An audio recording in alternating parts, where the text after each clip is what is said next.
quand on a commencé cette saison-là, même si on était un partisan très idéaliste, on ne devait pas se dire qu'on serait qualifié pour les séries au mois de novembre, là. Comme Carey Price l'avait dit dans le temps à Montréal, là, chill les amis un petit peu, là, il est tôt.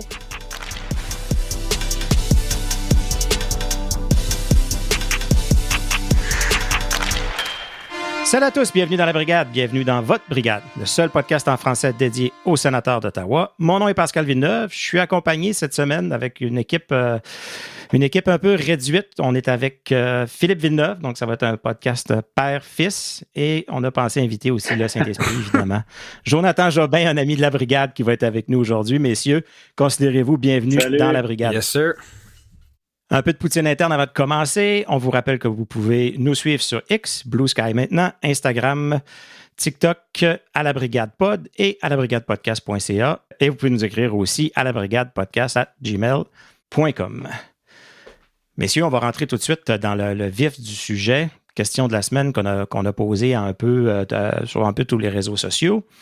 Michael Lindlauer, depuis qu'il est arrivé avec les sénateurs, a eu plusieurs espèces de controverses à gérer, que ce soit la situation Evgeny Dadonov, que ce soit Shane Pinto, que ce soit... Là, il y a des rumeurs de transactions qui sortent à tout bout de champ entourant Brady Tkachuk. J'ai été coupable, en quelque sorte, de mêler les cartes avec ça. On pourrait y revenir. Michael Lindlauer s'est levé, a fait ses propres déclarations, ses propres accusations en disant que ça ressemblait beaucoup à du maraudage ou à ce qui s'apparente être du maraudage de la part des Rangers. Les Rangers n'ont pas aimé les accusations, mais Michael Lindlauer s'est levé et est sorti publiquement, tanné d'avoir besoin de défaire toutes ces rumeurs-là. C'est la troisième fois qu'il doit sortir publiquement puis aller voir Brady. Donc, est-ce que vous êtes satisfait de la façon qu'il a mis son pied à terre ou ça a plus l'air d'être quelqu'un qui est un peu chialeux? Ben, je pense que c'est une bonne chose de sortir comme ça parce qu'à un moment donné, il se dit, à un moment donné, c'est assez. C'est à chaque année qu'on revient avec les mêmes rumeurs de Brady Tkachuk, puis je pense que ça démontre à quel point c'est un joueur que tout le monde veut avoir dans son équipe, mais c'est le fait qu'il s'est senti utilisé. Il a mis son pied à terre, justement. Il a vu qu'il se faisait utiliser peut-être pour monter la valeur d'un Jacob Trouba, par exemple. On travaillerait sur une transaction. Il a pas aimé ça, puis il l'a dit publiquement. C'est clairement, il va pas se cacher. Lindlauer, s'il y a quelque chose qui le dérange, il va le mentionner. Fait que je pense que de le voir sortir de cette façon-là, c'est excellent, parce que même malgré Brady qui dit qu'il veut pas partir, Staios qui dit qu'il veut pas partir, ça revient tout le temps. Fait que, à un moment donné, si le propriétaire s'en mêle, peut-être qu'on va pouvoir y mettre fin une fois pour toutes, là. Tourner la page. Ouais, j'aime bien ce que tu dis. Je suis pas un grand fan de voir un propriétaire aller publiquement là, pour commenter surtout des rumeurs de transactions, parce que ça reste des rumeurs, évidemment. Mais ce qu'on aime d'Lindlauer, c'est ça, c'est que depuis qu'il est arrivé, c'est un propriétaire qui est engagé, qui est là, qui veut répondre aux gens, qui est présent dans la communauté aussi. Et je pense que c'est pour ça qu'il a fait ça, là, qu'il est allé dire, ben écoutez, là, lâchez-nous avec Tkachuk qui n'est pas échangé, puis je pense que c'est surtout les autres équipes qui le veulent. Puis c'est drôle parce que cette semaine, je parlais avec plusieurs collègues de tout ça, évidemment dans l'entourage des sénateurs, puis on se disait, et moi, mon avis, c'est que Tkachuk ne bougera pas d'Ottawa tant qu'on n'aura pas sur la table un deal qui serait une espèce de blockbuster Eric Lindros, là. Si on te donne 4 gars, des superstars avec 2 choix de premier tour, puis de l'argent, je ne sais même plus si on peut donner de l'argent, mais un peu comme à l'époque, ben vas-y, mais en bas de ça, tu peux pas, c'est impossible parce que ce gars-là, c'est le cœur et l'âme de cette équipe pour l'instant, gagne ou perd. Fait les bonnes choses ou fait les mauvaises choses en fin de rencontre, si ça y arrive.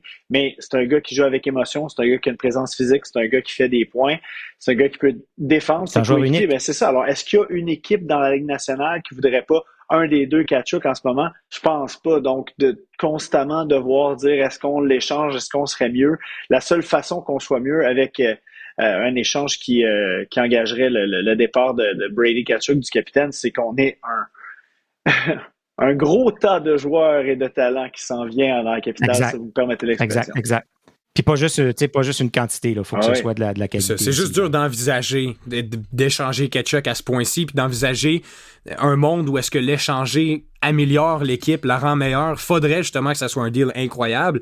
Mais c'est ça, pour revenir sur Andlauer aussi, c'est vrai par contre que, écoute, avant Andlauer, on a eu un propriétaire qui se mêlait peut-être un peu trop des affaires hockey, plus publiquement, surtout en Eugene Melnyk.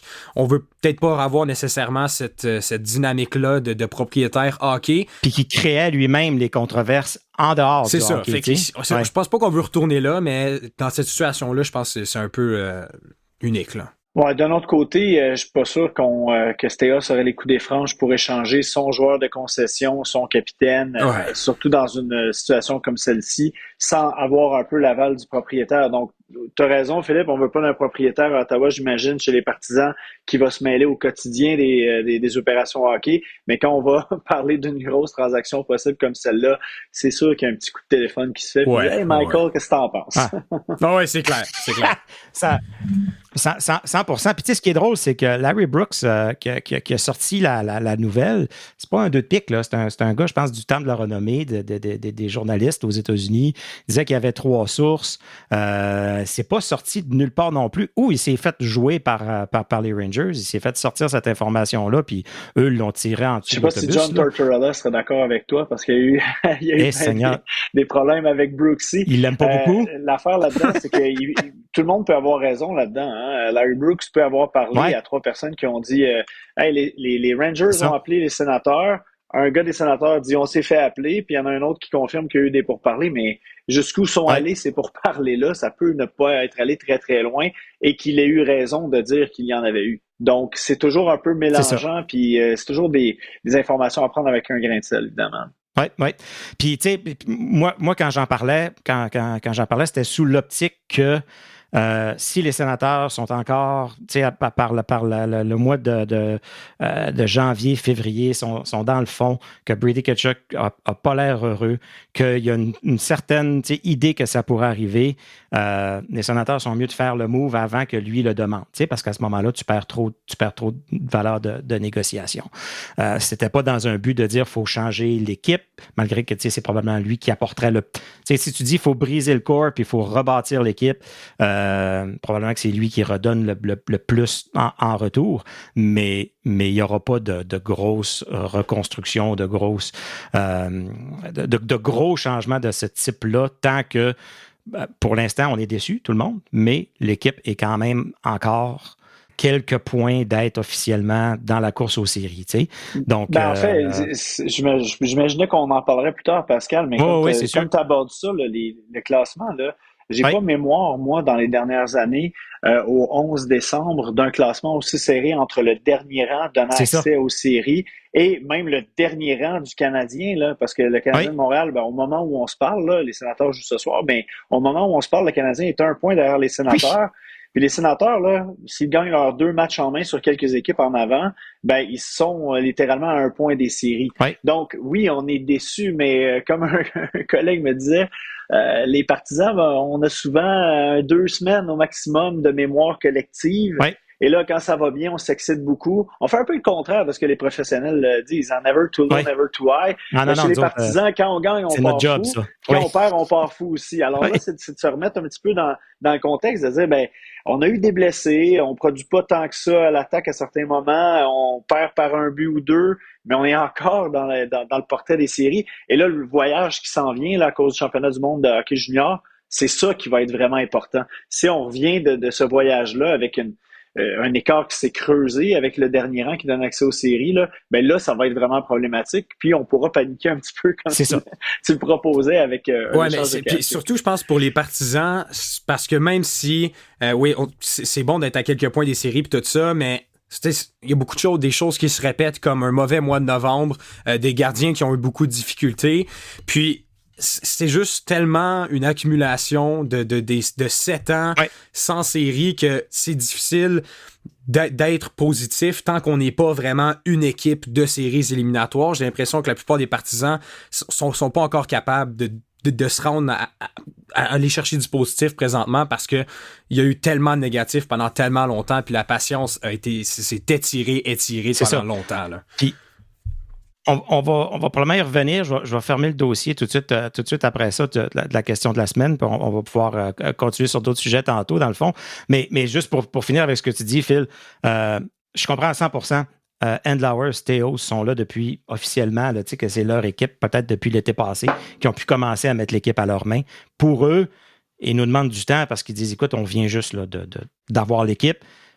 Les partisans, nous, on est oui, mais nous, ça fait 7 ans qu'on attend. C'est comme quand t'as une nouvelle blonde, puis ta nouvelle blonde, elle a son passé, tu sais. Elle a des daddy issues, puis des owner issues, puis elle a des, tu sais, fait que ça se peut qu'à la moindre... Les partisans ne sont pas contents de t'entendre, là, Pascal. fait que, tu sais, à la moindre petite crisette ou quelque chose, ben, la réaction, elle peut être grosse, elle peut être intense. Puis, mais en même temps, fait que je suis capable de comprendre pour eux de dire laissez-nous une chance, on est encore dans la course, il n'y a rien de catastrophique. Sauf que les gestes qu'ils ont apportés cet été, c'est quand même eux qui sont allés chercher les Amarillo, les Perron, Perron, bon, c'est pas de sa faute, les blessures puis tout ça, les Cousins, puis jusqu'à date, on peut pas dire que ça a été tous des succès, là, à l'exception de Hallmark, peut-être, là, qui a vraiment été un succès. Donc, il faut qu'ils comprennent. Sur un spectre là, de partisans, là, il y a les négatifs d'un bord, il y a les idéalistes complètement de l'autre côté, et au milieu, il y a le réalisme. Puis je pense qu'il faut se dire, quand on a commencé cette saison-là, même si on était un partisan très idéaliste, on ne devait pas se dire qu'on serait qualifié pour les séries au mois de novembre. Comme Carey Price l'avait dit dans le temps à Montréal, là, chill les amis un petit peu, là, il est tôt. Mais l'affaire, c'est quand on regarde autant la formation des sénateurs que le classement et les formations qui se trouvent devant les sénateurs, il y a des formations de très, très grande qualité. Donc, je pense que dès le premier match de la saison, on devait se douter là, que la position du club pour faire les séries, ce serait les 2 wildcards, là, ce qu'on appelle là, les 2 dernières positions qui donnent accès aux séries.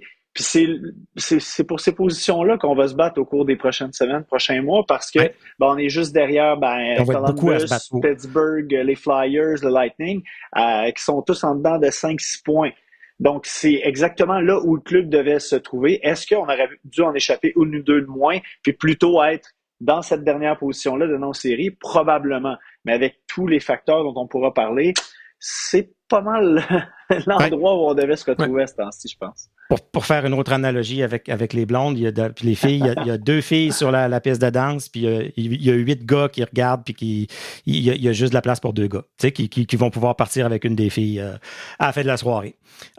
Sur les réseaux sociaux, dans le fond, sur Instagram, 90% des gens étaient contents là, de la réponse. On a eu 1 850 000 réponses, je pense. Donc, 90% étaient satisfaits. Sur X, on a Senators Fan FR, donc on a des auditeurs et des fans des sénateurs en France qui nous dit non, il n'était pas content pour ses nerfs. Il dit s'il réagit à chaque rumeur, il ne s'en sortira pas.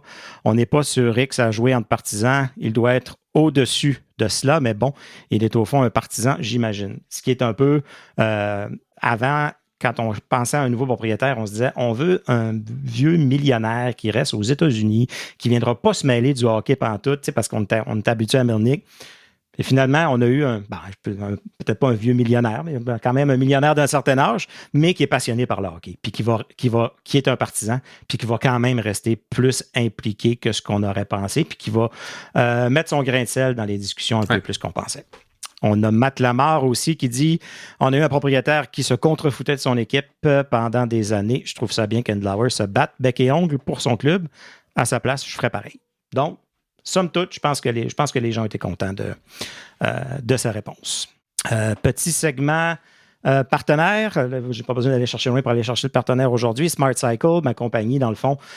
Si vous avez un téléphone usagé, que ce soit Android, iPhone, iPad, un MacBook, un PlayStation, un Xbox, que ce soit qui traîne dans vos fonds de tiroir, le temps des fêtes arrive, vous avez besoin d'argent pour faire des cadeaux.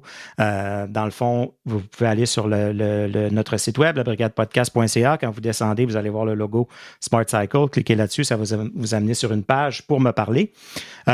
Dans le fond, vous me dites qu'est-ce que vous avez. Je vous réponds en vous faisant une offre, si on s'entend. Je vous réponds le jour même et on se rencontre et je vous paye comptant, que ce soit, comme je vous dis, vous avez un iPhone 15, vous voulez changer pour le 16 qui vient de sortir, vous avez un vieux iPhone XR dans le fond de votre tiroir, vous pensez que ça ne vaut plus rien, appelez-moi, il y a des bonnes chances que je puisse vous donner de l'argent comptant pour ça. Smart Cycle, dans le fond, juste aller sur labrigadepodcast.ca et vous allez voir le logo de Smart Cycle quand vous descendez dans la page. Donc, on a un petit invité, un petit caméo.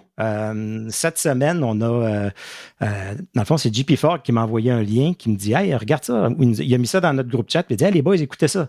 Fait que, on va voir là-dessus. C'est sur Instagram. Un gars, il s'appelle Rémi Croussette. Puis, il est assis à son poste de travail avec tout son équipement audio. Puis, il fait jouer la chanson. Dans le fond, c'est la chanson. Puis, je vais pouvoir la mettre là, en post par après. Qui a été la chanson d'entrée sur la glace pendant des années au Sénateur, qui est marquée dans notre mémoire à jamais avec les trompettes qu'on appelle comment qu'on les appelle? La chanson elle-même s'appelle The Trumpeter's Cry. The Trumpeter's Cry. OK, c'est bon. Fait, oui, puis vous venez de l'entendre, Rémi Croussette est avec nous, qui a refait un remix de cette chanson-là et ça sonne comme une tonne de briques. On a dit... Il parle français, vous nous connaissez, nous, on se garoche sur tous ceux qui sont autour des sénateurs et qui parlent français. Donc, Rémi Croussette, bienvenue dans la brigade. Merci beaucoup. Donc, comment ça s'est passé, tout ça? Dans le fond, j'imagine, tu es un fan des sénateurs, tu es quelqu'un qui est capable de faire de la musique, puis tu t'es dit les trompettes, parce que les trompettes, là, on les a plus, là. C'est Hell's Bells sur lequel, tu sais, super original, là, comme on n'a jamais entendu avant. Puis les trompettes, on a réussi à les remettre, mais juste à la mise au jeu initiale, petit coup de trompette de 2 secondes. Tu t'ennuyais-tu des trompettes? Ben c'est exactement ça. C'est depuis... tu sais, moi, j'avais 5 ans quand les sénateurs sont venus en ville, puis depuis ma jeunesse, j'entends cette chanson-là. Même, j'adorais être au match avant pour entendre le chug, chug, chug, chug, chug, chug, chug, puis voir les gars embarquer sur la glace. Man, ça me faisait tellement... c'est l'émotion, hein? Et puis, je pense que c'était au mois de novembre, décembre l'année passée, soudainement, ils ont changé ça, ils ont mis Hell's Bells. J'ai dit, peut-être que c'est quelque chose de différent pour ce soir, mais là, ça a continué. Puis sur les réseaux sociaux, il y a du monde, c'est comme, c'est quoi ça, Hell's Bells? Et c'est où notre Danger Flutes? Danger Flutes, c'est ça. Oui, c'est ça. Les fans appellent ça Danger Flutes parce qu'il y a une section dans la tune originale qui a des genre de Mission Impossible. Je pense que c'est de là que Danger Flutes vient. Puis j'ai pensé tout l'été, toute la saison l'année passée, je devrais la refaire. J'ai même fait un petit brouillon de la chanson, mais ça n'a pas rien donné. Puis là, finalement, à peu près 1 mois et demi passé, je me suis mis au travail. OK. Puis j'ai refait la tune.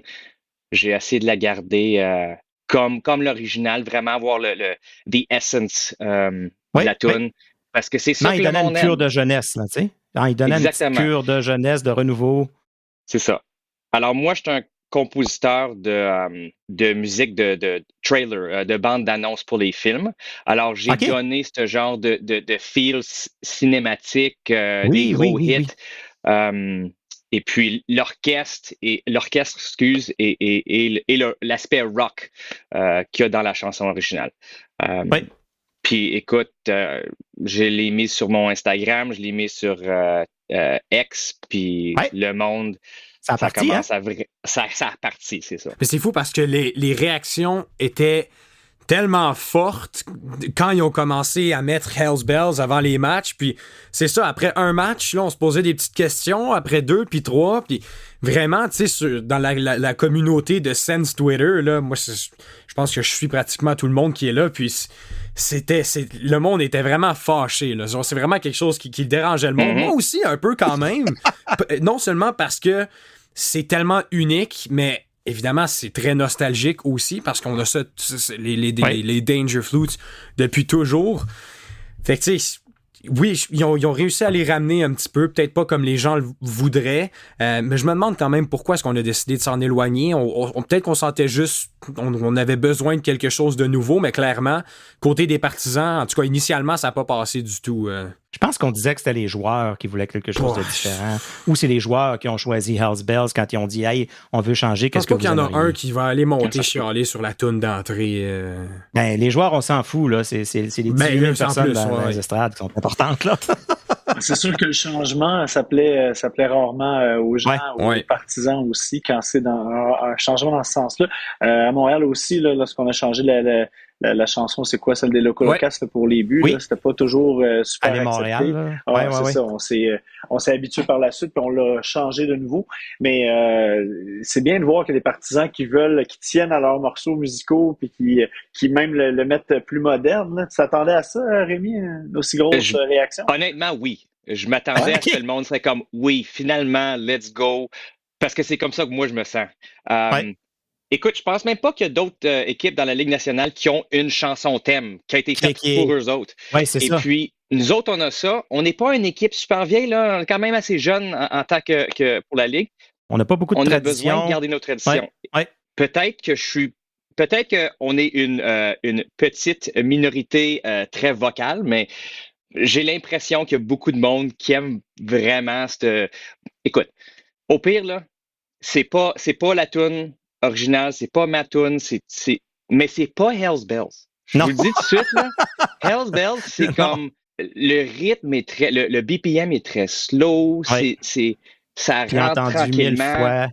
On est dans un monde de. Écoute, si tu regardes toutes les annonces à la télé de hockey, sport, c'est très hype, c'est très.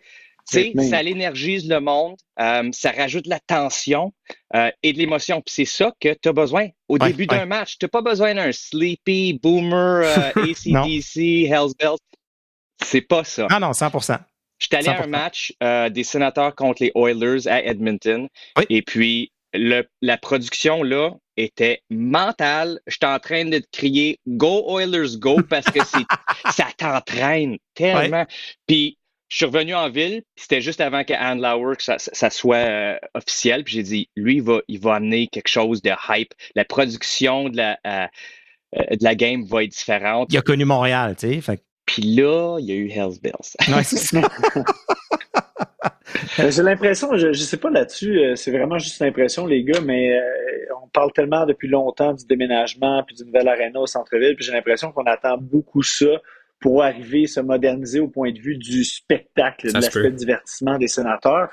Parce qu'on a tellement parlé depuis l'arrivée des Golden Knights que c'est ça leur grande force à Vegas, de faire un show avant, pendant, puis après le match de hockey. Puis oui, les gens vont là pour le sport, mais les jeunes qui sont avec leurs parents, ils ont besoin de voir d'autres choses, ils ont besoin d'être entraînés par de la musique, de l'animation de foule de qualité. On sent quand même, tu sais, oui, c'est pas Asbels qui va changer les trucs, mais on sent que les Sénateurs font des efforts, continuent de rénover le Centre Canadian Tire depuis l'arrivée d'Andlauer pour donner une expérience davantage, mais c'est toujours en mouvement. Ils ne peuvent pas tout faire en même temps non plus, j'imagine. Tu sais, cette année, ils sont concentrés un peu plus sur la logistique, peut-être que le in-house entertainment, puis d'ailleurs, ils veulent, tu sais, toutes les nouvelles positions qui sont affichées aux sénateurs, on demande des positions bilingues, on demande, tu sais, ils veulent avoir du monde qui va être capable de faire de l'animation bilingue puis tout ça. Donc, peut-être que je pense pas qu'il faut attendre au nouvel aréna, mais ça se peut que ce soit pas tout de suite puis que c'est peut-être l'année prochaine ou que, tu sais, ça va être en travail. Ouais. T'avais-tu quelque chose, Rémi, que tu voulais plugger? Toi, t'es surtout sur Instagram, sur X. Tu disais que tu fais ça un peu par temps partiel. Moi, tu es un passionné de la musique. C'est ça. Moi, je cherche pas d'être célèbre ou rien de même. J'ai fait Trop tard. J'ai fait ça pour une campagne de raise awareness. Tu sais, il y a beaucoup de monde qui en parlait ou qui en parlent encore, mais ils n'ont peut-être pas les moyens de refaire la chanson from scratch.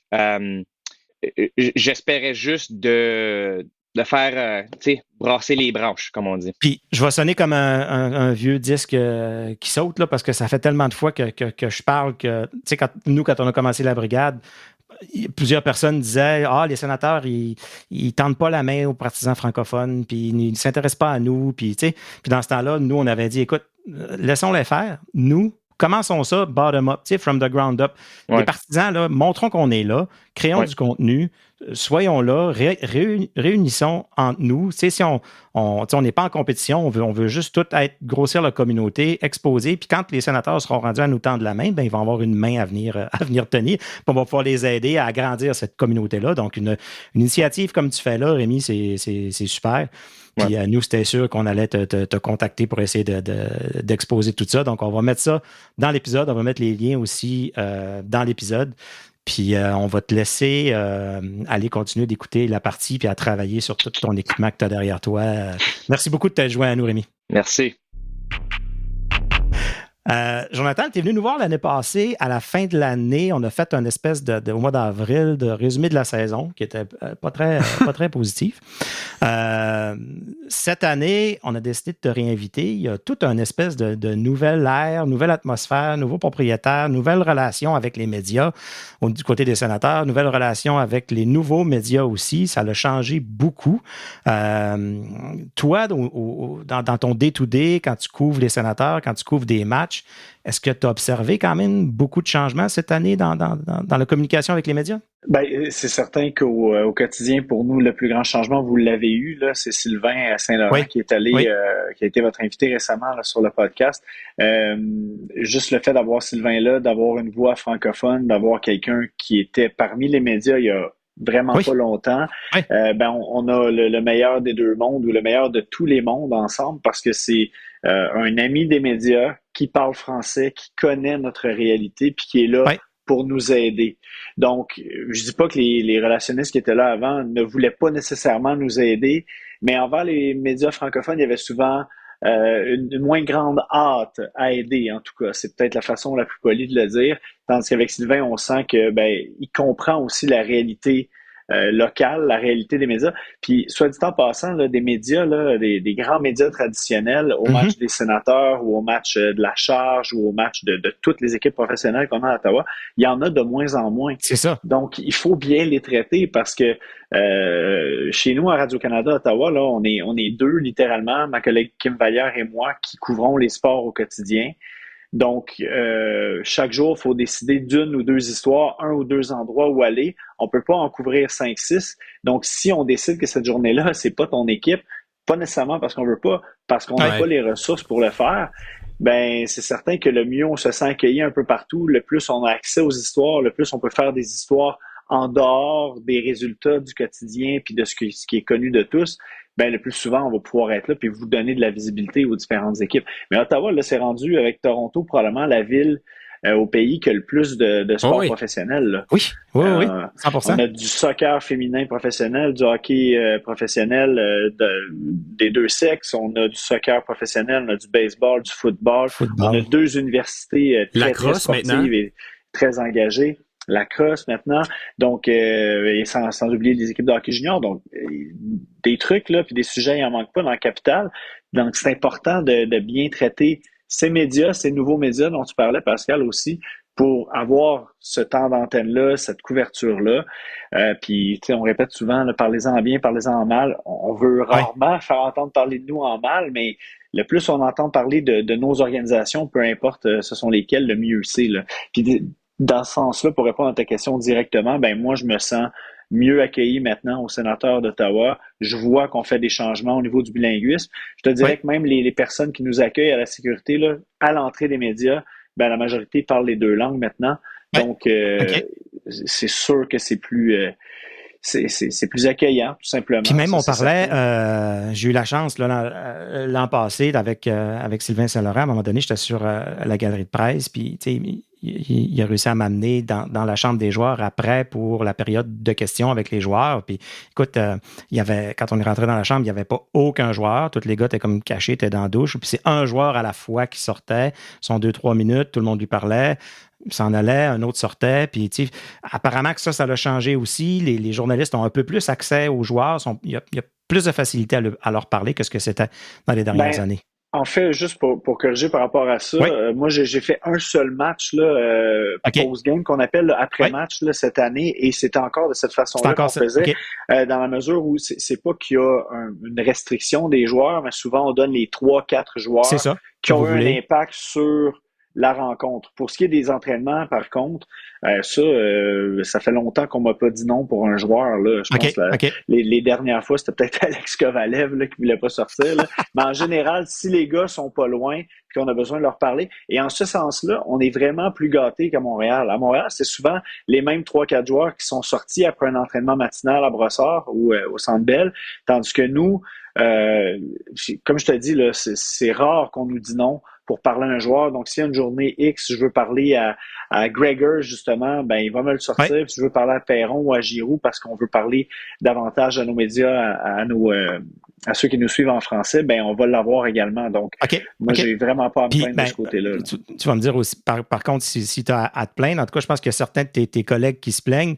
Ça se passe plus dans l'après-match, dans la conférence de presse avec Travis Green, qui semble être tout un numéro puis qui semble être un peu plus difficile à interviewer. On voit que même avec Bruce Garrioch, qui d'habitude pouvait poser le nombre de questions qu'il voulait, Travis Green est assez sec, des réponses qui donnent un peu l'impression de John Tortorella, peut-être un peu moins bête, un peu moins baveux, mais des réponses aussi courtes. Ça peut être plate pour les journalistes, ça, par exemple. Oui, ben, je te dirais en deux temps que c'est très plate pour les journalistes, oui, mais en même temps, je pense pas que ça bloque notre travail jusqu'ici, à tout le moins. C'est sûr que mon médium, à moi, on fait moins d'après-match. Donc, on a moins à dealer avec ça, à faire avec ça, mais c'est drôle, j'en parlais ce matin encore avec un collègue. Le problème, c'est ça, c'est qu'on a eu toutes sortes d'entraîneurs à Ottawa. On a eu autant un Curry Clouston qui était dans le même genre que Travis Green pour ce qui est des relations avec les médias, puis on a eu des Guy Boucher, même Jacques Martin, qui veulent répondre, que ce soit un peu plus long, minuit, plus en détail, peut-être pas jusqu'à minuit, mais avec Guy Boucher, ça pouvait durer jusqu'à minuit, là, parce que des fois, il posait une question. Je mettais ça à la radio, puis je le mettais pour m'endormir. Là, pas parce qu'il était plate, parce qu'il était intéressant, puis il avait une voix grave, puis là, je me faisais raconter une histoire, puis je leur écoutais parler des heures. Mais ouais, c'est ça, on avait plus de temps. L'affaire, c'est que ce qu'il faut comprendre, c'est que c'est pas... Ça fait partie du travail. Il y a des aspects de ton travail, Pascal, que tu adores, d'autres que tu aimes moins. Philippe, si tu travailles, ça va être la même chose, ou à l'école. Mais dans tous les cas, Travis Green, c'est ça. Il n'aime pas rencontrer les médias, je pense. C'est pas un gars qui est... Qui était déjà comme ça à Vancouver. C'est pas quelque chose de nouveau. Très sociable au niveau média. Lui, il fait ça parce qu'il est obligé de le faire. Il veut en finir assez rapidement. Puis c'est quand on sort un petit peu, je pense, du quotidien ou des opérations hockey pur que là, il est un peu plus jasant. Là, la semaine dernière, quand il y avait eu là, le millième match là, d'un préposé à l'équipement, ben là, avec plaisir, il a parlé de son chandail spécial et tout ça.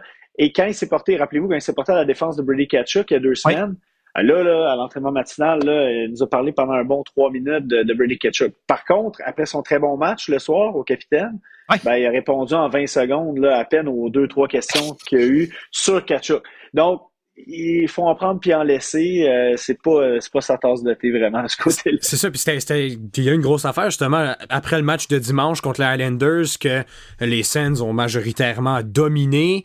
Quand même perdu 4-2, puis c'est ensuite que là, il y a eu un échange, je me trompe pas, c'était avec Bruce ou Gord.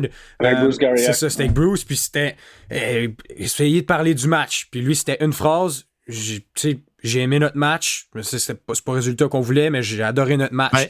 Mais tu sais, quand tu as une réponse d'une phrase, c'est le travail d'un journaliste quand même d'essayer de la formuler autrement pour aller en chercher un petit peu plus qu'à un moment donné, une ligne dans ton article, c'est pas beaucoup, ou à faire jouer comme clip à la radio, n'est pas n'importe quoi. Fait que c'est d'essayer de l'amener un peu plus loin. Mais lui, non, tu m'amèneras pas plus loin, j'ai aimé notre match, pas le résultat souhaité, puis il restait là 3-4 fois. Tu essaies de trouver des détails qui ont mal été, mais amène-moi pas là. C'est ça qu'il a dit. Il a comme dit, j'ai trop aimé notre match pour essayer d'aller chercher des négatifs. C'est ça. C'est là que je te dis que notre travail, c'est de continuer à poser des questions puis d'essayer d'en faire sortir un peu plus.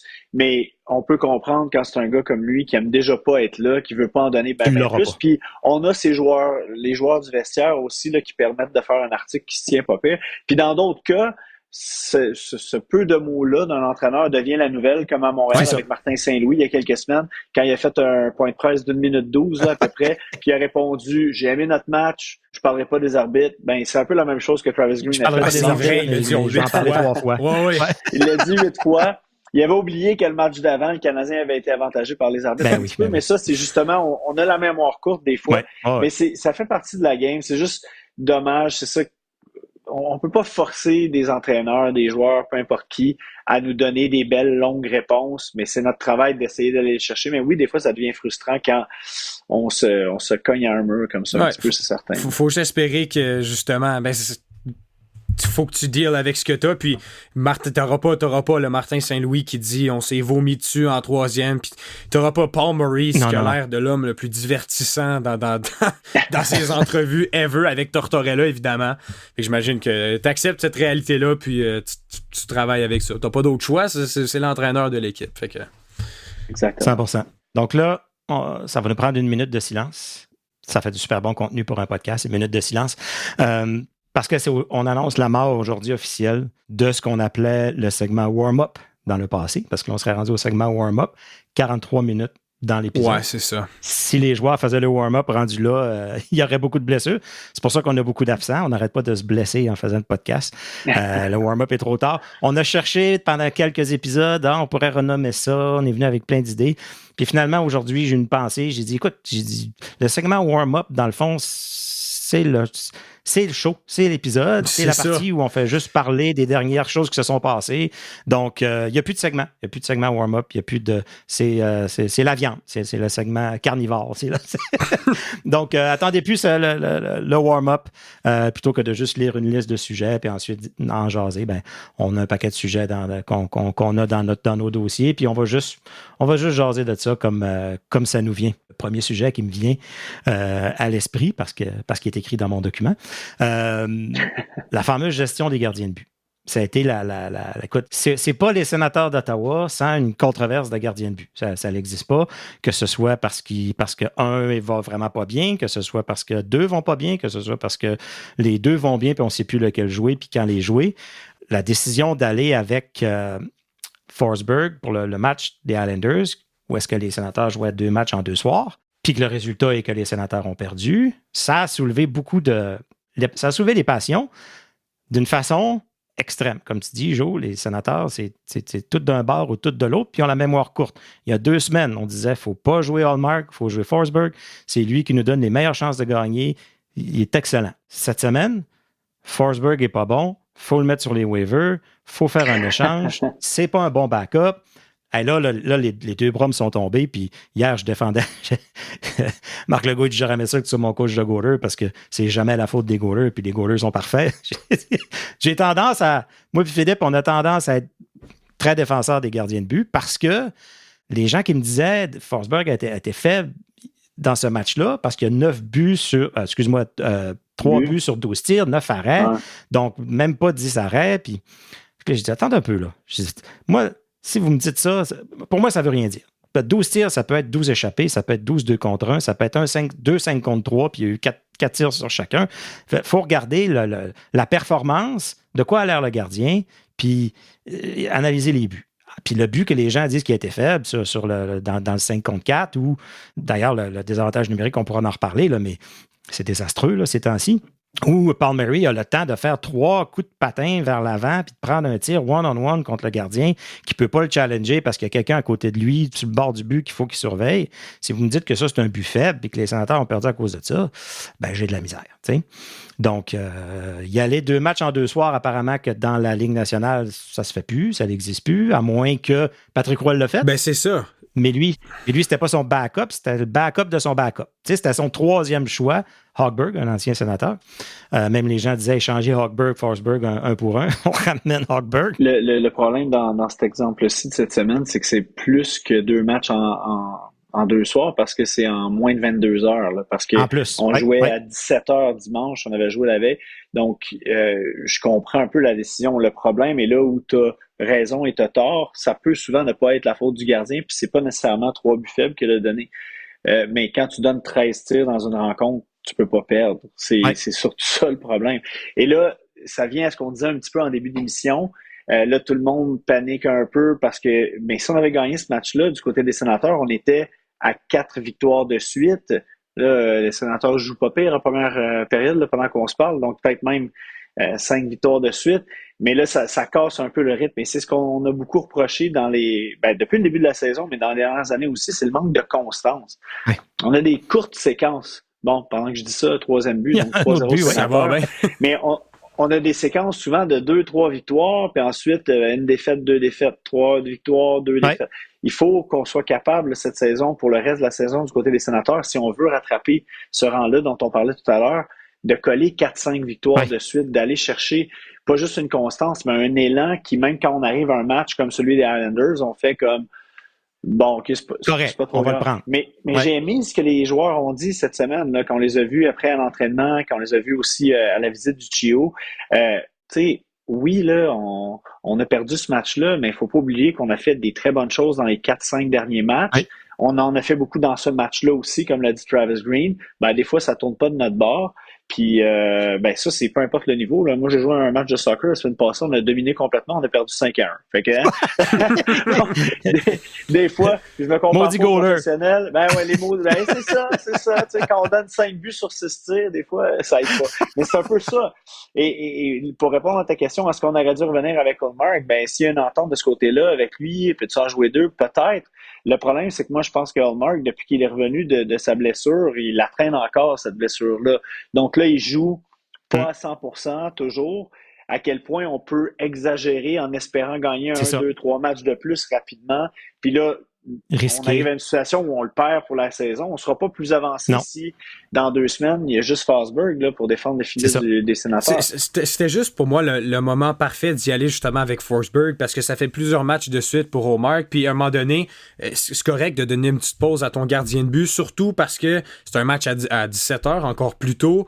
T'es à la maison, t'es contre une équipe qui, je pense, c'est peut-être l'équipe, sinon pas presque l'équipe qui compte le moins de buts, qui a les pires unités spéciales. Qui est blessé. C'est le temps de redonner un match. Puis non seulement c'est bon de donner une pause à Ullmark, mais c'est bon de ramener un peu Forsberg dans le feu de l'action parce que sinon, aussi longtemps, c'est correct les pratiques, mais l'action puis d'être dans un match, c'est complètement différent. Fait que passer trop longtemps sans le faire, ça pourrait être négatif pour Anton Forsberg. Puis c'est pas comme si c'était le chauffeur de Zamboni qui a battu les Maple Leafs. C'est un bon deuxième gardien de but, selon moi, en tout cas. Pas selon tout le monde, apparemment. Qui est capable de faire les arrêts, puis qui a déjà eu tellement des belles performances dans le passé. Puis pour moi, c'était bien correct d'y aller avec Anton Forsberg. Malheureusement, oui, ça paraît mal parce qu'il n'y a pas eu beaucoup de tirs, mais beaucoup de buts. Mais le fait qu'on le juge autant pour le but gagnant de Paul Murray, et qu'à la place, on blâme pas Nick Jensen qui a laissé un gars en avantage numérique prendre tout son temps, choisir son spot, prendre son lancer, prendre son élan. C'est difficile. Dans la Ligue nationale, il n'y en a pas beaucoup qui vont manquer ce tir-là, puis il l'a placé, écoute, parfaitement entre le bras puis la pad. Moi, je donne le crédit au tireur, puis j'enlève le crédit au défenseur. Je pense que Forsberg a fait ce qu'il fallait, mais c'est sûr que statistiquement, ça sera pas beau. Mais malheureusement, ça paraît c'est mal. La qualité plus que la quantité. Puis tu sais, il n'a pas donné un but faible que tu dis, là, il a coulé l'équipe. Puis c'est ce qu'on demande à un gardien de but auxiliaire. On lui demande de venir donner une performance honnête. On lui demande de garder l'équipe dans le match jusqu'à la fin, de lui donner une chance de gagner. C'est pas pour rien qu'il y a un numéro 1 qu'il y a un numéro 2. Tu t'attends pas à la même chose des deux. Puis si les Sénateurs sont pour dominer un match comme ça, ben, je veux dire, à un moment donné, puis ça m'amène sur un des sujets que j'avais, puis c'est drôle parce que Travis Green en a parlé aussi. Le nombre de tirs du côté de Forsberg, pour moi, ça veut plus ou moins rien dire. Puis le nombre de tirs des Sénateurs, à un moment donné, non plus, parce que beaucoup de tirs des Sénateurs... Premièrement, les buts que les Sénateurs font, la majorité, le lendemain, tu les as à RDS parce que c'est des maudits beaux buts. C'est des highlights, c'est des faits saillants, c'est des passes tic-tac-toe, c'est super, c'est de toute beauté. Mais des buts comme ça, tu ne peux pas en faire 5 dans un match. Puis je trouve que, c'est ce que je dis souvent à Phil, quand est-ce qu'on va avoir nos buts, un peu comme les Islanders ont fait, un tir au but, un retour, un deuxième retour, puis le troisième retour, le gars, il le prend, puis il se fait croche-checker dans le dos, tu sais, là, ben solide, mais elle rentre dans le but, Colin. Fait que, tu sais, de se salir le nez. Puis j'ai l'impression que beaucoup de tirs des Sénateurs viennent des extrémités, viennent de la périphérie. Quand un joueur rentre dans la zone, il a peut-être la chance de couper vers le filet, mais il va préférer prendre un tir puis aller chercher le rebond en arrière. Puis, fait que, tu sais, à un moment donné, je trouve que de padder les stats avec des tirs, puis de prendre ça pour justifier un excellent match, des fois... Je ne dis pas qu'ils n'ont pas joué un bon match, mais je fais juste dire que, puis Travis Green en a parlé un peu aussi, ça va falloir se salir le nez un peu. Ouais. aller dans l'enclave un peu plus, puis chercher moins le jeu parfait. Là, c'est drôle que tu dis ça parce que au moment où on se parle, il joue contre les Ducks, puis c'est 3 buts comme qui passent à peine la ligne. L'autre que le défenseur des Ducks la rentre dedans, puis l'autre que c'est un 3e retour, là, pratiquement. Là, c'est beau à voir, mais généralement, cette saison, c'est vrai que ça n'a pas été ça. Mais j'ai aussi vu une statistique que je suis pas capable de sortir exactement. Mais les Sénateurs sont dans les pires, si pas la pire équipe au niveau du pourcentage de chances de marquer qui sont considérées dangereuses. Comme pas juste des petits tirs, mais vraiment quelque chose qui est dangereux. Puis j'ai l'impression que ça confirme un peu le high test qu'on voyait depuis le début de la saison. J'ai l'impression que la statistique vient appuyer ça parce que on le remarquait quand même. C'est bien beau accumuler 35 lancés, mais des petits lancés dans le logo puis tout ça, s'ils sont pas dangereux, ça donne rien. Fait que je pense que c'est à ce niveau-là qu'il faut travailler. C'est pas seulement tirer plus, mais c'est tirer puis aller chercher des chances un peu plus dangereuses parce que c'est difficile de scorer quand tu n'as pas ces chances-là. Puis en même temps, justement, quand on parlait en début d'émission des embauches qui ont été faites cet été, ces embauches-là, ces vétérans-là qui sont de 3e, 4e trio qui doivent justement se salir le nez, aller les chercher. Noah Gregor aujourd'hui en fait un, mais des gars comme Jensen, Amadio, Cousins n'ont pas eu vraiment cet impact-là. Perron, je le retire un peu de la liste là, parce qu'il a manqué tellement de temps, mais là, il est absent depuis un certain temps encore. C'est la contribution de ces éléments-là qui manque un peu pour aller chercher. Tu sais, dimanche, là, tu perds 4-2, tu donnes juste 13 tirs. C'était quand même juste 3-2 là, en fin de rencontre avant d'avoir un but dans un filet désert. Donc, ça veut dire qu'il te manquait ce 3e petit but-là sale un peu, là, qu'on est allé chercher dans un rebond, un ricochet, un but qui dévie, donc une rondelle qui dévie. C'est ça qui va peut-être manquer aux Sénateurs encore si on n'est pas capable d'aller chercher ces buts-là dans les prochaines semaines. En plus, Travis Green appelait ça être greasier. We need to get greasier in front of the net. Donc, se salir le nez. Un peu plus gras. Ouais. C'est un peu la formule contraire qu'on avait, d'aller chercher Tarasenko, puis d'aller chercher DeBrincat, d'aller chercher Jacob Chikrin. Là, on est allé chercher toutes des je peux même pas vraiment dire two-way parce qu'offensivement, pas vraiment. C'est surtout des joueurs défensifs. Fait qu'on a essayé quelque chose d'autre. Puis clairement, ça marche défensivement, mais naturellement, ça va faire que tu auras peut-être moins de chances puis moins de buts. Fait que je pense que c'est ça qu'on voit aussi. Là. Mais c'est pour ça que je disais que ces vétérans-là, ou même les jeunes là, qui ont la chance d'aller sur les 3e, 4e trios, comme un Stapchuk, quand on va chercher peut-être un but par match, ou même par 2 matchs, là, disons, de ces trios-là, de ces joueurs-là, mais là, ça va changer la game, là, parce que tu mets pas toute la production offensive sur les épaules de Tkachuk, Stützle puis Batterson qui a 2 buts aujourd'hui. Il faut que ça vienne d'ailleurs aussi. Et en ce sens-là aussi, le fait que Pinto a vraiment pas une bonne saison offensivement, ça aussi, ça fait mal sur la production puis les résultats des matchs. J'allais parler justement de Pinto. On parlait d'offensivement débloqué.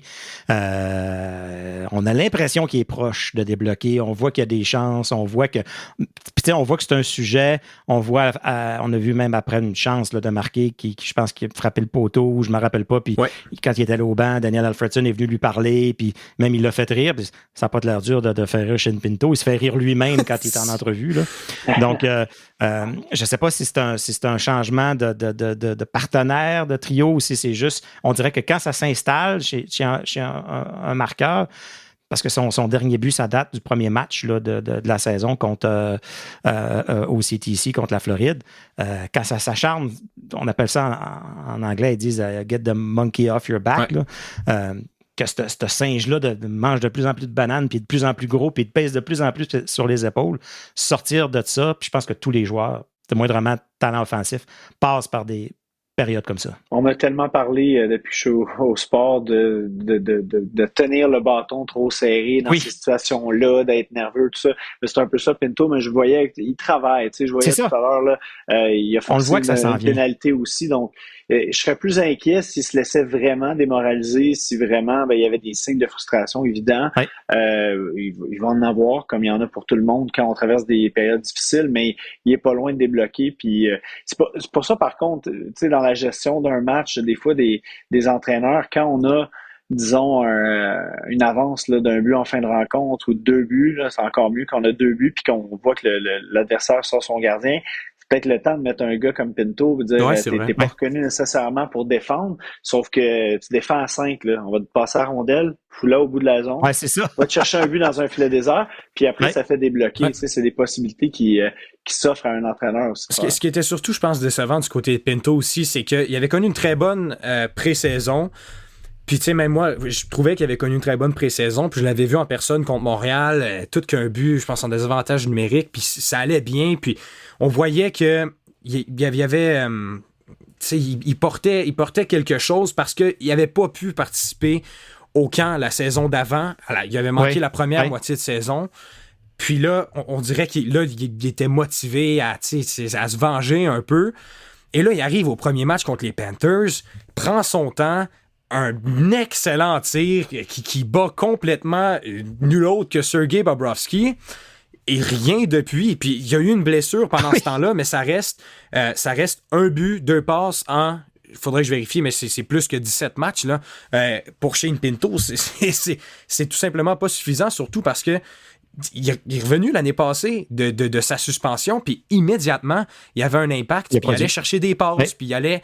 Mais il n'y a rien, il n'est pas capable de rien aller chercher cette saison. C'est 3 points en 19 matchs. C'est ça. Mais peut-être, j'ai une théorie là-dessus, peut-être complètement à champ gauche, mais quand tu parlais du fait qu'il a manqué la moitié ou à peu près de la saison l'an dernier, puis qu'il est revenu le couteau entre les dents, ben il n'y a peut-être pas eu non plus le développement normal d'un jeune de son âge à ce moment-là sur qu'est-ce qu'on affronte dans une saison complète, une deuxième saison complète. Ouais. Puis on a souvent une petite difficulté de la deuxième année chez les recrues. Ouais. Théoriquement, là, cette année, il est rendu à son 60e match de sa deuxième année si on compte sa suspension. Donc, c'est peut-être un peu ça. C'est ça, exactement. Il est peut-être un peu dans son slump. Puis là, ça va être de garder confiance puis d'aller chercher ce but-là qui pourrait le faire débloquer un petit peu. Puis ça va faire débloquer ce qu'on appelle le bottom six au complet.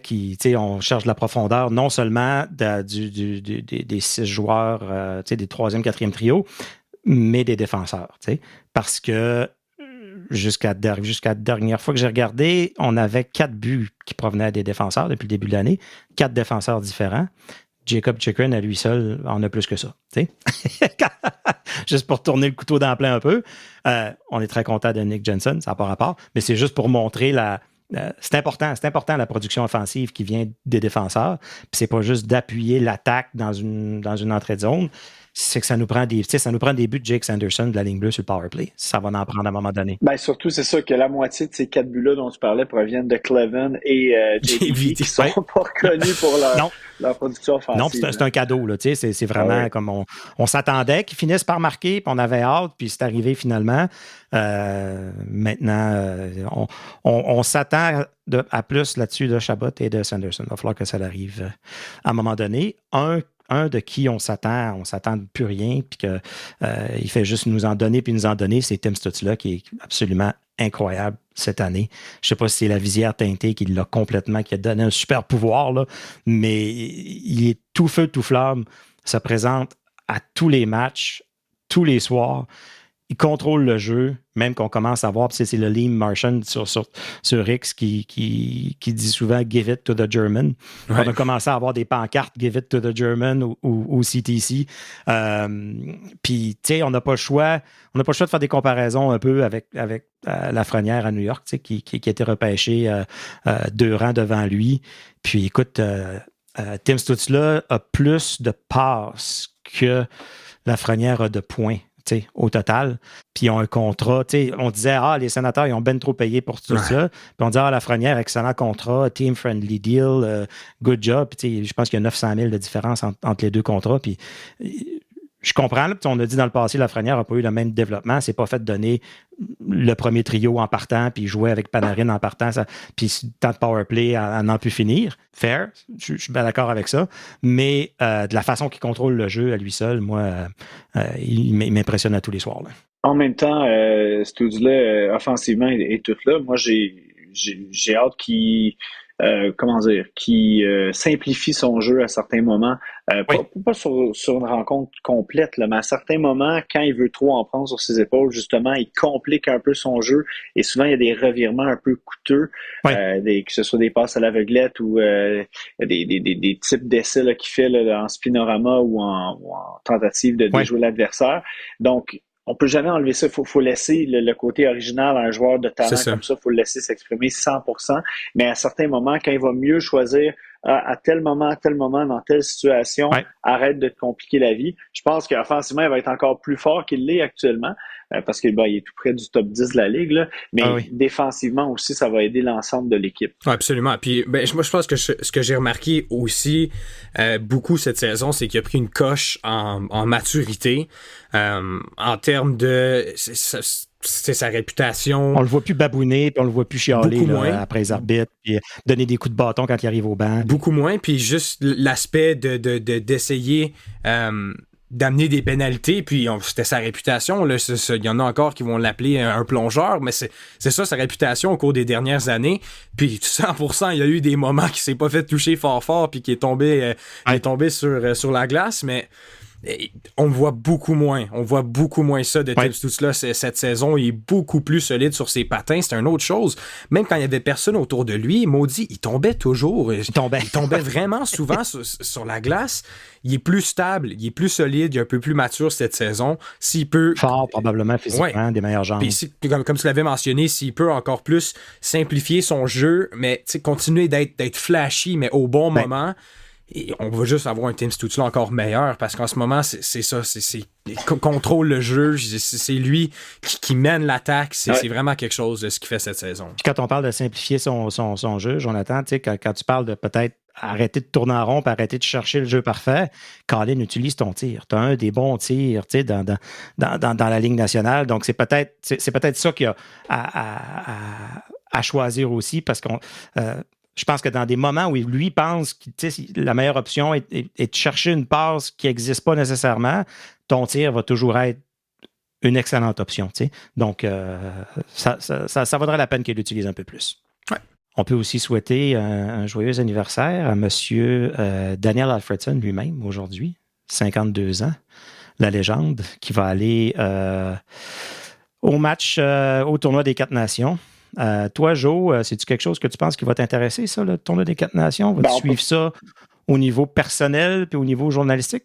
Ouais, au niveau journalistique, probablement, il n'y a pas tant de joueurs des Sénateurs. Là, il y en a évidemment, mais on va les suivre de ce côté-là. Mais au niveau personnel, on peut pas être contre je sais que c'était votre sujet la semaine dernière, là, mais on peut pas être contre un tournoi qui rassemble les meilleurs de 4 des meilleurs pays au monde. Là, ça va être intéressant, peu importe. Puis le fait qu'on sorte les équipes d'un peu plus bas de classement, ça va aider. Puis c'est toujours intéressant aussi, là, au point de vue personnel, de voir un peu comme on l'a fait avec l'équipe Canada Junior là, dans les derniers jours. Est-ce qu'un tel aurait dû être sur l'équipe? Est-ce qu'on pourrait faire 2 équipes avec le Canada, puis à quel point elle serait forte, puis à quel point les États-Unis aussi, puis tout ça. Ça donne des sujets de discussion au podcast, mais ça donne des sujets de discussion à tous les partisans de hockey, puis c'est toujours le fun de ce point de vue-là. Puis c'est certain que en plein hiver comme ça va être le fun d'avoir une compétition relevée. Après, pourquoi on se bat? Ça, c'est l'autre question. Quand on va aux Jeux olympiques, on se bat pour représenter le pays pour vrai, pour gagner une médaille. Championnat du monde, la même chose. Là, dans un tournoi qui est monté un peu de toutes pièces, où tous les pays ne sont pas, c'est sûr que l'intérêt au niveau de l'engagement peut-être puis du résultat est un peu moins grand. C'est ça. Entre le dernier match hors concours de la saison où toutes les équipes sont là, puis ce match-là, ce tournoi-là, l'enjeu est presque le même. T'sais. Oui, c'est un tournoi, c'est un peu différent, mais dans le sens où c'est pas une coupe qu'ils vont ramener de façon... ils vont pas faire des spectacles avec des parades avec la coupe. De défilé, ouais, c'est ça. C'est ça. Je penserais pas. Côté charge d'Ottawa, la LPHF est en pause pour la tournée européenne de hockey féminin. Donc, on va être une petite période sans match. Le prochain match de la charge va être le 17 décembre. J'ai pas l'équipe contre qui ils vont jouer, par contre. Ça va être contre Boston. Donc, le 17 décembre contre Boston. Comment tu as trouvé ça, la saison passée, la charge? Comment tu trouves ça cette année? Comment ça se passe? Les logos, les chandails, tout ça? As-tu suivi ça pas mal? On peut pas être contre l'évolution du hockey féminin. Là. C'est extraordinaire de voir où on en est là, depuis. Puis ça continue d'évoluer en un an. Là, on parle d'avoir des équipes d'expansion, tout ça. Et j'aime le fait que la Ligue veut pas aller trop vite. Parce qu'on a dit, on pourrait faire une expansion dès l'année prochaine, mais on veut surtout s'assurer que les 6 équipes sont vraiment installées, vraiment fortes. Puis, je pense que ce serait une erreur, justement, de passer à 10-12 équipes trop vite. Premièrement, en diluant le produit puis le talent, mais aussi au niveau des foules. C'est sûr qu'il y a un engouement au niveau des foules qui est très, très ciblé sur, hey, une première, on a ça. Ouais. On l'a déjà vu à Ottawa, là. Le match d'ouverture, c'était pas plein. Puis le match au Centre Canadien Tire la semaine passée, malheureusement, parce qu'il y avait 2 matchs dans la même semaine, c'était même pas 12 000 personnes. Là. Alors qu'on a rempli le Centre Bell à Montréal, on a rempli Scotiabank Arena à Toronto. Donc, je trouve que là-dessus, la capitale fait un peu pic-pic, mais je défends l'organisation parce que on a eu 2 matchs à vendre dans la même semaine. Ouais. En semaine, c'est dur d'amener... Moi, j'amènerai pas mes filles de 8 et 5 ans à un match de 19h, 19h30, un mardi soir, c'est certain. Ça dérange trop la routine et tout ça. Donc, mais il faut pas se le cacher. Il y aura pas des foules de guichets fermés tout le temps, partout, après ce temps-là. Par contre, au niveau du produit hockey, du talent, je regarde le classement. Évidemment, il y a le système de points qui est différent de la Ligue nationale aussi, là, mais il y a 4 points entre la première place, le Frost du Minnesota, puis la dernière place, le Fleet de Boston. Donc, après 3 matchs, là, mais c'est très, très serré. C'est dur d'aller chercher des points dans cette ligue-là. La charge, ils ont gagné ou perdu leur match par 1 but chaque fois. Donc, c'est des matchs qui sont le fun à regarder jusqu'à la toute fin, ce qui n'est pas tout le temps le cas dans la Ligue nationale de hockey. Et c'est ce que Carla McLeod n'arrête pas de nous répéter depuis le jour 1 depuis le jour 1 de l'année passée, là, mais le jour 1 du camp cette année. C'est dur de gagner dans cette ligue-là. C'est physique. C'est dur d'aller chercher des points. Donc, on va aller chercher tous les points qu'on peut aller chercher. Fait que c'est intéressant. J'ai hâte de voir comment la saison va évoluer du point de vue de la charge, parce que la gardienne Maschmeyer est vraiment solide, super. Est-ce qu'on va être capable, par contre, d'avoir une offensive un peu plus punchée? Je sais pas. Il y a eu tellement de changements, tu sais. Une douzaine de joueurs seulement qui sont revenus de l'année dernière. Donc, c'est tellement pas des contrats longs. C'est ça. Et puis ça, c'était à prévoir là, pour les 2-3 premières années, parce qu'on a signé des contrats d'1 an à la saison inaugurale. Il y en a encore qui signent des contrats d'1 an ou 2. J'espère juste que dans le futur, la charge va mettre un peu plus d'efforts à aller chercher des filles, pas nécessairement québécoises, mais qui parlent français, parce que là, avec le fait qu'Audrey-Anne Veillette n'a pas fait l'équipe, on n'a aucune Québécoise dans la formation. Il y en a 6 ou 7 à Montréal, qui a fait le plein, évidemment. Mais on est, je pense... Il y a peut-être, je pense que c'est la seule équipe où il y en a une deuxième. J'ai regardé toutes les formations. Là, il y en a une deuxième qui n'a pas de francophone. Alors, Rebecca Leslie, qui est d'Ottawa, est la seule qui parle français en ce moment. Ça, pour se rapprocher du public des 2 côtés de la rivière, c'est plus difficile. Tu sais, avec les sénateurs, on a Chabot, on a Hamonek qui parle français aussi, on a Giroux, on a Perron. Donc, on a quand même un noyau francophone qui peut s'exprimer dans la langue des partisans. Pour ce qui est de la charge, ça va être à remplir dans le checklist. Là. Est-ce qu'on est capable de cocher, on repêche une francophone qui reste et qui signe à Ottawa. Puis c'est dommage parce que justement, on a, j'oublie son nom, on a signé un contrat, c'est Taylor House qui a signé un contrat en raison de la blessure d'une Européenne il y a quelques jours. Je pense que si Veillette, on l'avait gardé sur l'équipe de réserve, c'est probablement elle qui aurait pu rester peut-être signer un contrat. Donc, on aurait eu une francophone. Elle est partie en Suède. On verra, là, comme on se disait, il y a beaucoup de changements dans les 2-3 premières années, donc ça sera à suivre de ce côté-là. Oui, puis c'était le fun aussi avec Audrey-Anne Veillette, parce que justement, pour un projet d'école, j'étais allé au premier jour du camp d'entraînement, pas le premier jour du camp, la première pratique du camp. On a regardé la pratique, tout ça, puis après, t'avais tout le monde, t'avais les Sportsnet, puis d'autres médias d'Ottawa, tout ça, qui étaient tous ensemble en train de parler à Maschmeyer. Et moi, j'étais tout seul, un peu plus loin, tout seul avec Audrey-Anne Veillette, puis j'ai posé les questions que moi, je voulais lui poser. Puis c'est vraiment une bonne dynamique aussi, comme les femmes dans le sport, dans ce sport-là, ils parlent beaucoup plus. Sont ouvertes, vraiment, hein? c'est plus le fun à interviewer. Puis après y avoir parlé, après ça, j'étais allé justement parler à Carla McLeod, puis tout ça, mais c'est une bonne accessibilité à avoir. Puis surtout que maintenant, c'est Jean-François Plante qui est là, comme aux communications. Ça aide aussi, bien évidemment. Mais ouais, pour ce qui est du produit sur glace, j'ai regardé les matchs jusqu'à maintenant, puis c'est ça que j'aime de cette ligue-là, c'est que tous les matchs sont tellement serrés, puis c'est un bon point que tu amènes, qu'avec une expansion trop rapide, on dilue vraiment le talent au travers de la ligue, tandis qu'en ce moment, je pense que c'est quand même bien, mais évidemment, si on peut voir d'autres équipes qui vont faire grandir le sport ailleurs, on peut pas refuser, là.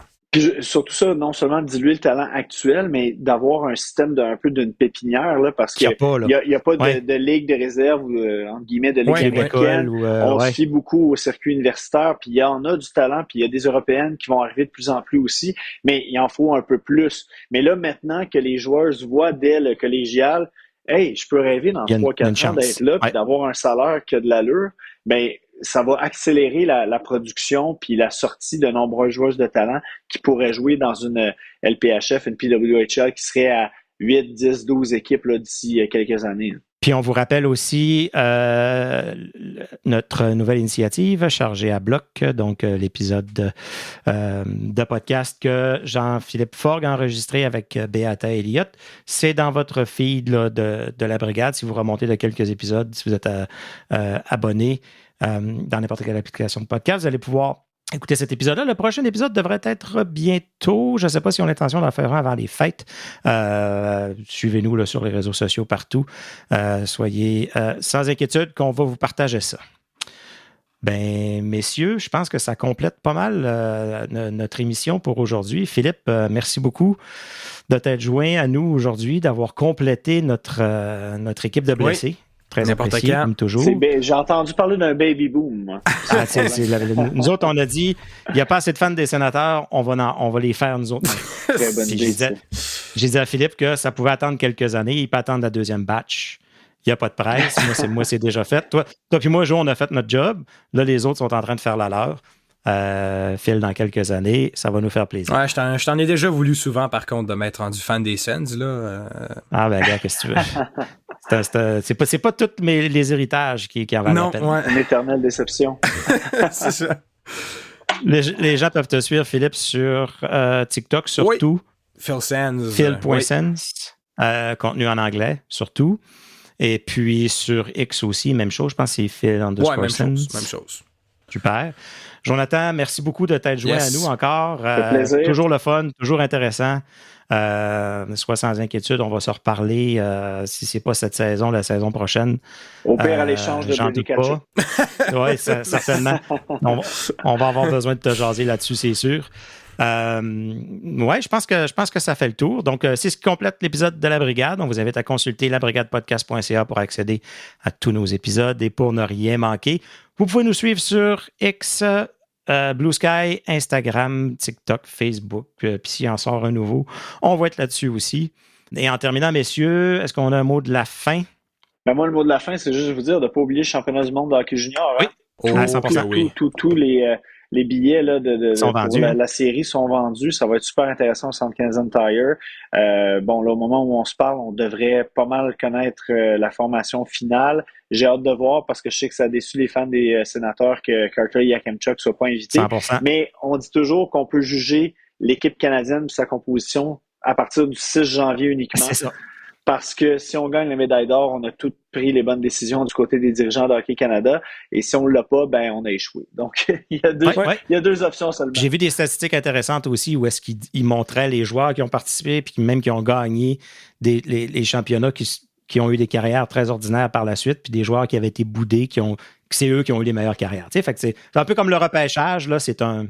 Écoute, ils ont tellement de joueurs qui peuvent choisir. Seth Jarvis n'a pas joué pour Team Canada Junior et va jouer pour Équipe Canada au tournoi des 4 nations. C'est un bon exemple. Exact. Donc, tu vois. Donc, puis moi, je vais rajouter le mot greasy comme mot de la fin. J'aimais ça de la part de Travis Green. Donc, c'était La Brigade, le seul podcast francophone dédié aux Sénateurs d'Ottawa et un peu au hockey dans la région d'Ottawa-Gatineau. À la semaine prochaine.